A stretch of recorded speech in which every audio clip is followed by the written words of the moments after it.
Okay, let's talk about velocity and editing our velocity. Now, I know that we looked at this a little bit already in the first class in this series, but I want to go into a little bit more detail here while it's in context of MIDI recording. So, remember the velocity is the volume. Um, if I play a note really soft on my keyboard, it's going to send a low velocity and therefore play a quiet note. If I play a note really hard, it's going to play a loud note using a loud velocity. But I can change it. Let's go to this one. So let's look at one of these clips.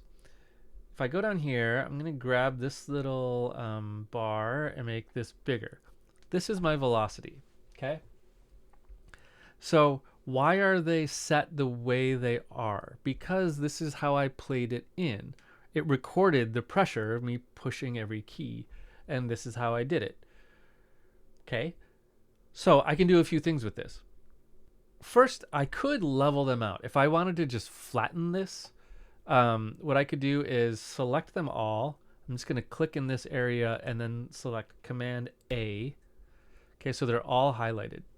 So now I can grab one of them, it doesn't matter which one, and pull them down or pull them up and move them around. But if I want to just flatten them out, the fastest way to do it is just to smash them all up to the top and then pull them back down. That's going to like set them all to the top, and then you can pull them down and now they're all even. There's not a great reason to flatten them off like this, especially if you want them to sound natural and human. This is going to not do that. It'll be subtle though. So I'm going to say undo. Go back to the way I naturally played it in. Now another thing I could do here is give them a variation amount. So if we go to this deviation, I'm going to select all again, and this deviation I'm going to turn up a little bit here.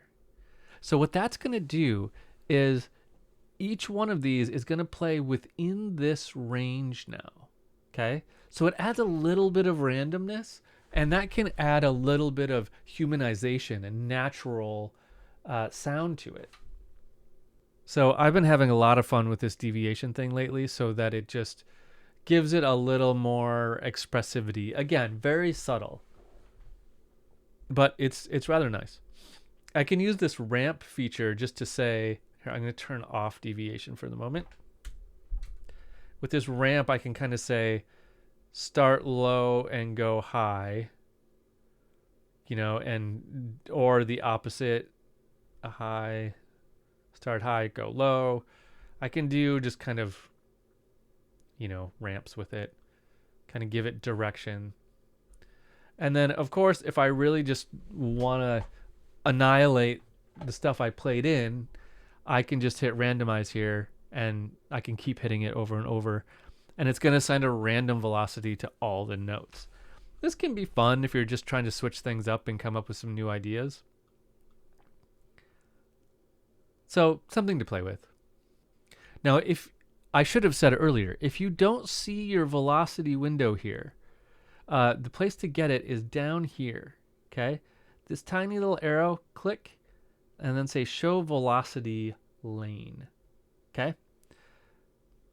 So, now that we've done that, let's go to the chance lane and play around with that for a minute.